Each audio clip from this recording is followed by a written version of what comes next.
Gusto mong yumaman? Simulan mo to. 5 soldo habits na mga umasenso. 1. Magtabi muna bago gumastos. Pay yourself first. Hindi dapat kung ano ang matira, kundi kung ano ang itatabi mo kaagad. Tip. Automate savings or transfer to another account. Gumawa ng 3-envelope rule. Needs, wants, and growth. Huwag lahat sa Shopee. Dapat may parte pa sa sarili mong pag-unlad. Ang breakdown ay 50% needs, 30% wants, and 20% for your investments. Ilista lahat ng galaw ng pera. Kung di mo alam kung saan napunta, di mo rin alam kung bakit ka nakakapos. Use free apps or pen and paper for budget tracking.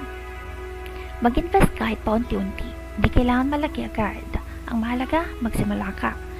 Tip: mutual funds, MP2, or beginner-friendly stocks. Mag-ipon para sa emergency, hindi para sa sale emergency fund, hindi pang gadget, kundi pang ginhawa. Ang goal ay 3 to 6 months worth of expenses, unahin mo na ito.